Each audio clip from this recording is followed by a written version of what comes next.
Hello dear friends, so this is the patient of revision frontal sinusitis. We decided to take this patient with a navigation. So this first step in any navigation surgery is to map the area with your after calibration which you are going to drill or expose for sinus surgery. So for revision cases, the use of navigation is very important and it should be regularly used, especially in cases of where you are having any landmarks.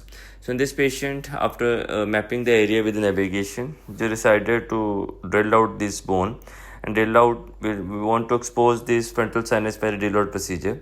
So for that, we need to expose the frontal nasal process of maxilla, which in this patient was very ossified, and then we decided to identify the frontal nasal process of maxilla with the help of navigation. Once we know where is the frontal nasal process of maxilla, so with a 70-degree burr and 0-degree endoscope, we started drilling and took off the mucosa of the bone so that the drilling should be comfortable. So after the minimum drilling or some drilling, so we identified that some ostium was coming into the view, and we confirmed it with the help of a navigation, and now we were sure that we were near to the ostium. So now for more good irrigation and that medication should reach the frontal sinus, we need to widen the ostium. And once we have identified it with the navigation, we will drill furthermore frontal nasal process of maxilla and identifying the bone which has to be removed with the help of a navigation. So it is utmost importance to see your frontal sinus with 0-degree, because in OPD also you are going to see your frontal sinus with 0-degree rather than with 70-degree.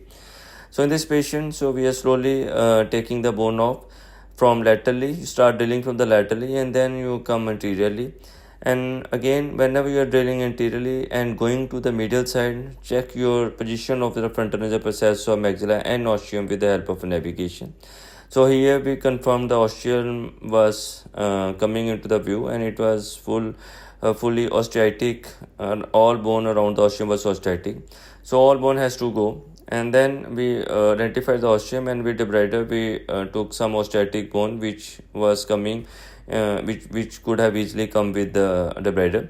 So once we have removed the bone, so this much ostium in a revision case won't be fine.